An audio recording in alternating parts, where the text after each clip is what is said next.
when life throws you a curve, the first tendency is to throw your hands in the air and think, my goodness, I'm not going to survive this. But the truth is, you can. You have what it takes. You're stronger than you know. There is more in you than you have expressed to date. And whatever comes your way tomorrow, you have absolutely what it takes to deal with it. Hello everyone, welcome to Future Fit. How are we all doing? Hope you're all well. Right, so this is our 13th episode. It's great to be here. How's your week been? I really look forward to Future Fit every week, every Saturday. Really look forward to spending this time with you. Really enjoy it. And I do appreciate you taking the time as well, because I know that Saturdays can be busy, you know. We're still not as busy as we used to be. I hope we never get busy as we used to be, but it still can get busy. So I do appreciate when you take the time to spend this time with me. So let me know how you're doing. I've had a really busy week, really busy week. Preparing for my 5-day challenge. Really excited, really looking forward to it. For those of you who might not know, I'm running a 5-day business startup challenge, a free challenge, and it starts on the 3rd of August. So it's for everyone thinking of going into business, or even maybe you have started or you're still in the early days. So if you're in your first year of business, this challenge will still really help you. So I've been doing all the work getting ready for that, but it's all good because I'm really excited about it. I did a little survey a few weeks ago, and I asked some, just in the groups that I belong to, and I asked people, what was the biggest hurdle you had to cross when you were about to start your business? And there are a few things that came up repeatedly, but guess what number one was? Go on, quickly, put your comments in the comment box. You would think maybe finance, or I don't know. Yeah, finance I would have thought would be a main one, but no, the main challenge that people found they faced when they were going to start their business was just that belief in themselves that they could actually do it.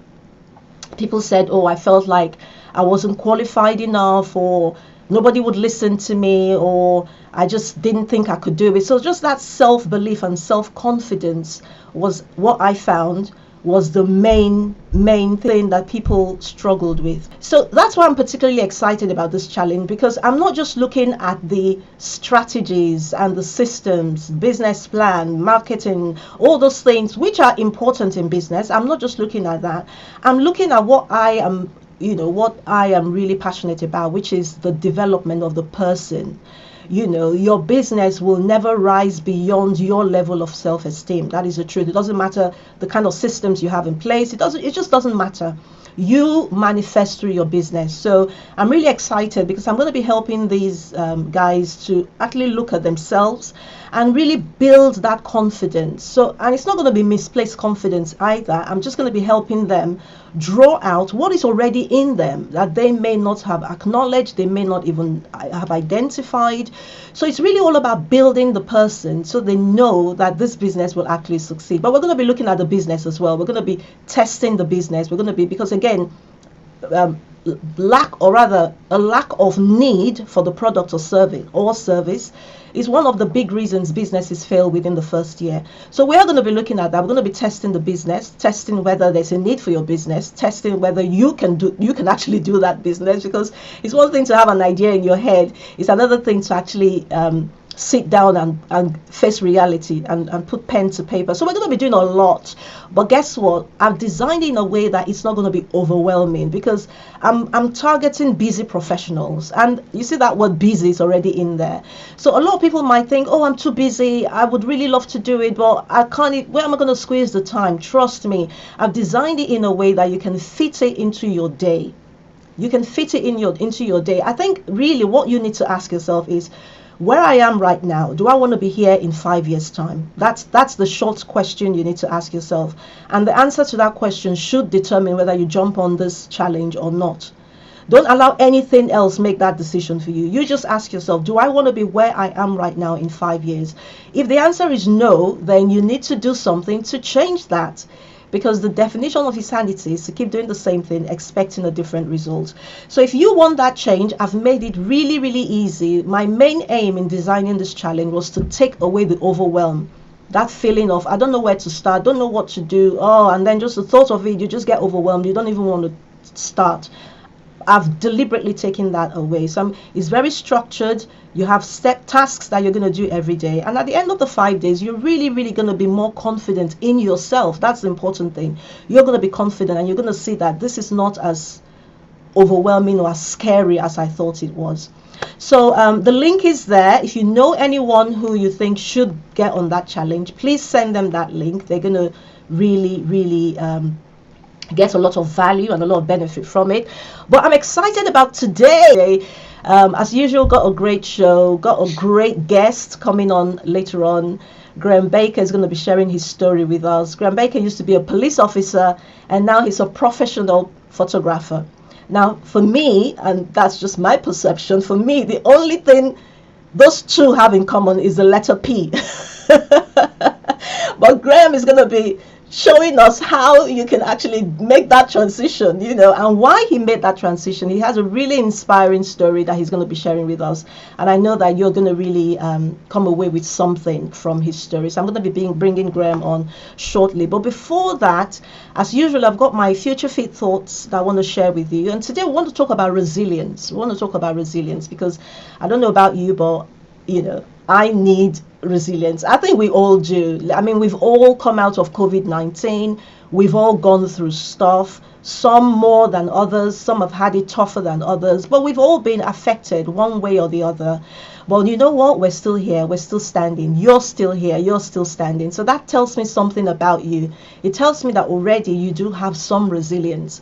But I think resilience is so important because stuff happens. Sometimes it's through no fault of ours, but stuff happens. It could be divorce, it could be financial difficulty, it could be ill health for yourself or a loved one. There's just lots of things that could go wrong, and none of us are exempt. The rich are not exempt. The high class, high flying celebrities are not exempt. They may be able to cushion some of those things because of their fame and their fortune. But if ill health comes, it doesn't care who you are. So there are lots of things that could happen in life that just calls for the need for us to be strong, for us to have that staying power. And if we're going to thrive through those tough times, if we're going to bounce back, because that's what resilience is all about, isn't it? It's about bouncing back. It's about being able to deal with tough times, tough situations without crumbling, without you just falling to pieces. So I really do think it's important that we build our resilience, and I'm going to be sharing some things with us this afternoon that I hope will help us deal with that. If we don't build resilience, what will tend to happen is we turn to other unhealthy means of coping. So some people turn to alcohol, some people turn to drugs, some people turn to overeating, comfort eating, and all sorts of things, just as a coping mechanism, which is unhealthy, which it actually just makes things worse. So today I want to share what I call the 5 R's of resilience. The 5 R's of resilience. So some people are naturally built that way. I think that's my perception anyway. I think some people have that natural tendency to be strong and to be resilient than others, and I think that just comes with their natural genetic makeup, just their natural personality trait. I think that some people are just made like that. For others, it's because of their environment. So culturally, for instance, some cultures, people are just more resilient than others. Sometimes you hear people moan and you're like, okay, is that, you woke up and you had a flat tire and that's why your whole life is over. Because you think, if you know where I'm coming from and where most people are coming from, that come from where I come from, you will know that that's nothing. So for some people, it's a culture as well. Because of the environment in which they grew up, they just have that thicker skin than others. But the good thing is, whether it's a natural trait for you or whether you grew up in a culture that shaped you to be that way, or not, we can all grow. So wherever we may be right now in our ability to cope with stress, to cope with difficult times, we can all grow. We can all build on our resilience. That's what I'm hoping we can achieve with the things I'm going to be sharing with us. So I said I'm going to share 5 R's of resilience. And my first R is realize and recognize that you can take it. Realize and recognize that you have what it takes to deal with whatever comes your way. That is so important. It's so important. And I'm not just trying to make you feel good. That is really the truth. The truth is you can. Most of us are stronger than we know. Most of us are stronger than we know. And perhaps you can even look back in your life and think about some things that you've come through, and just think about the first time that situation was thrown at you and you realized you had to go through this. Think about the panic, the fear, the overwhelm perhaps that you felt. And then think about how you came through, and at the end of it, looking back and thinking, wow, I don't even know how I came through that. A lot of us have those experiences. That is just the way it is. When life throws you a curve, the first tendency is to throw your hands in the air and think, my goodness, I'm not going to survive this. But the truth is you can. So that's my first R for you. You have what it takes. You're stronger than you know. There is more in you than you have expressed to date. And whatever comes your way tomorrow, you have absolutely what it takes to deal with it. You do. So recognize and realize that you're stronger than you actually feel, and you've got what it takes. You've got what it takes to fight that battle. You've got what it takes to make that relationship work. You've got what it takes to make that business thrive. You have got what it takes. So that's my first R for you. My second R is for you. My second R is reach out to someone. Reach out to someone. You see, we tend to think that reaching out and sharing our problems with other people is a sign of weakness. No, it doesn't mean you're weak. It just means you're wise. You know, they say a problem shared is a problem half solved, and that is so true. You know what? The person you're sharing the problem with might not even have the answer. They might not even have the answer, but just that ability to offload, that ability to just bring it out.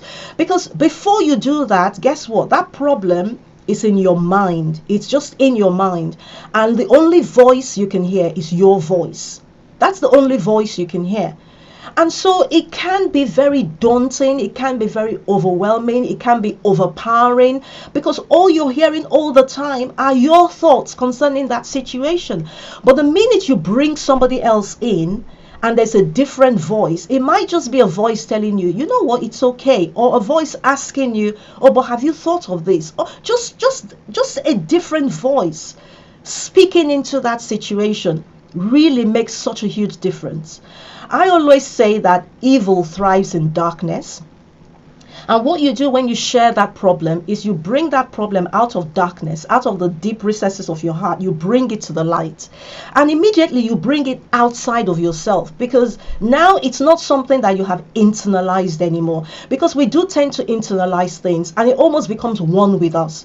We're having a problem, we're having a situation. It could be, a child that's gone, doing drugs or whatever. And you're thinking about it, and, you're wondering, what do I do? Is it my fault? Could I have done something different? All these things are going on inside of you, and it's like the problem becomes one with you. But the minute you share it, the minute you bring it out, it's like, okay, I'm here, my problem is here. So immediately you separate yourself from the problem, and you're able to even look at it more objectively. And like I said, you can have a second voice. Obviously, think about who you share your problem with. Don't share it with somebody that the next thing it's all over social media, or everybody knows your business. Be very careful who you share it with, but find a trusted friend to share it with. It might not even be a friend. There are lots of wonderful organizations out there, and I know Graham, our guest, is involved in one of them. There are lots of charities out there that you can speak to people anonymously. But please reach out to someone. Most people who commit suicide is because nobody, even their families, get shocked when it happens, because they're like, we didn't have a clue what was going on. So please reach out to someone. So that's my number 2. Reach out for support. Number 3, refresh and rejuvenate yourself. Refresh and rejuvenate your body. You see, when the body is tired, we're more susceptible to all sorts of things. You know, I don't know about you, even just hunger. Even just hunger for some people. When you're hungry, have you seen that advert of the I think it's a rock star or something. I think it's a Kit Kat advert, if I'm not mistaken. And you know, the guy is like, he's like a different person, and they give him a Kit Kat, and then he becomes himself, and they say you're not yourself when you're hungry. And it's true, just hunger can make you do things and say things that you wouldn't normally do. So take care of your body is what I'm saying. Take care of your body. You know, eat healthy food. It does make a difference. Get exercise. Just 5 minutes walking. 5 minutes walking. I was saying to my son yesterday, we're trying to get him to do more exercise. And I said to him, I don't go running quite often. You know, I'm one of those that need to do more exercise actually. But I try to go running every Saturday morning. I try to do at least once a week. And I was saying to him, I find that whenever I go running, ideas just come flooding in my head, and that's because oxygen is going in my brain, you know. And so what I do now is I take my phone and I just make sure I record when the ideas and the thoughts come into my mind. So just exercising, just taking a break from your desk and from Zoom. We're all on Zoom most of the time these days. Just going for a walk, going for a run, eating healthy, remaining hydrated. All those things are obvious, but it will help you cope. Don't forget, we're talking about coping with stress, and sometimes we overblow things. We blow things out of proportion just because of the way we're feeling in ourselves. So please take care of yourself. Even just hobbies, listening to music. You know, what is it that makes you feel good? What is your means of escape? You know, I mentioned some means of escape for some people is drugs and alcohol. Of course, we don't want to go down that route, but it might be music. For me, for instance, music. I love music. So sometimes when I'm just feeling tired, I just want to sit down and listen to some music, and it just makes me feel relaxed, just makes me feel good. So, but just be in tune with your own body and know when you're tired, go to sleep. When you're tired, go to sleep. The world is not going to come to an end. Trust me. There will always be something to do tomorrow. Take care of your body. So that's number three. Number 4, reset your primitive alarms. What do I mean? It doesn't have to be flight or fight. Okay? Don't just react when things happen. Learn to just take a step back. Learn to just breathe. Count to 5 if you have to, but learn to reset your primitive alarms. Don't just respond and don't just react, just, you know, in the twinkling of an eye. You know, learn to just take a step back, because guess what? When things are happening that shouldn't be happening, the first response or the first reaction is not normally the good one. It's normally a mistake. So learn to just take a step back. And something else I'll say to you as well, don't allow people drag you into the chaos of their world. The fact that their world is crumbling doesn't mean your world has to crumble. There are people like that. They like to draw you and hijack your feelings and your emotions. I don't know if you know people like that. If they're moody, everybody around them has to be moody, or they're not satisfied. Maybe they don't do it intentionally, but they just rub off. They just want to rub off on you. Don't allow people drag you into the chaos of their world. Okay, keep your world, I'll keep mine. Okay, it's true. Keep your world and I'll keep mine. And I'll even stretch this a bit. Even when you're trying to help people, don't allow them drag you into the chaos of their world. Because guess what? When you get too emotionally involved in the problem, that you're in it as much as they are, you really can't help them. You know, when we're in a plane, they say, you know, when they tell us all those safety measures, don't they? And they say, when there's the drop in pressure or whatever, put your mask on first. Put your mask on first, because if you're trying to help others first, guess what? It's going to come to the point where you can't breathe and you're not going to be able to help anybody. So even when you're trying to help people, don't allow yourself to get drawn in so much that you begin to crumble and your emotions are in tatters, and then you're of no use to anybody. So please remember that. Don't allow people drag you into the chaos of their world. Sympathize with them, empathize with them, help them as much as you can, but don't allow them drag you into the chaos of their world. And just going through COVID-19, I know it was difficult, but that's something that I had to deliberately practice. Yes, a lot of people were affected, a lot of people went through a lot of stuff, but I don't know how to say this without sounding selfish, but it's just the fact. If you allow if you carry the whole world on your shoulders, you're going to crumble. It's as simple as that. So you need a clear head to be able to operate and to help others. So learn to reset your primitive alarms. Number 5, reframe your attitude. Let me see. Oh, I'm running out of time. I need to get Graham on. Reframe your attitude. Reframe your attitude. What do I mean? I'm talking about your attitude of mind. Reframe your attitude. How do you think?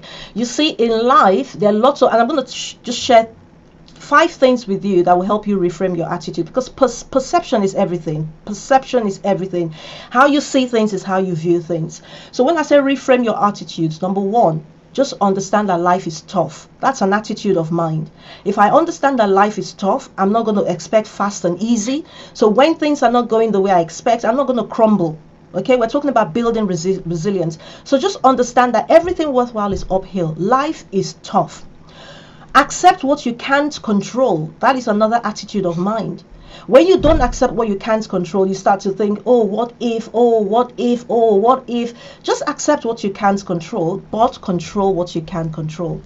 And the things that you can control are the things that matter the most to you. They're the things that determine the results that you get in your life. What are 3 things you can control? Your thoughts, your words, your actions. If you can control your thoughts, what you say and what you do, you can control your life. Those things are within your control. So instead of worrying about, am I going to lose my job? Am I going to be made redundant? Think about what you can control. What are the thoughts that are going on in your mind? Because sometimes those thoughts actually become, well, not sometimes, thoughts become things. Thoughts become things and they show up in our lives and we wonder how they appeared because you've been thinking about it. So control your thoughts. Think positive things. Think positive thoughts. Speak positive words. I put a post on social media recently. I said, does anybody find, or anybody else, because I'm included, does anybody else find that the more you say I'm tired, the more tired you feel? And we keep doing it. Your words carry power. So watch your words, what your actions. Those are things you can control. So control the controllables. Don't worry about the things you cannot control. The other thing I'll say is there's always an answer. I've said this so many times on this program. You have to believe that there's always a way. There's always a way. We're talking about resilience. If you know there's always a way, you will be more minded to find that way rather than crumbling under whatever is going on around you right now.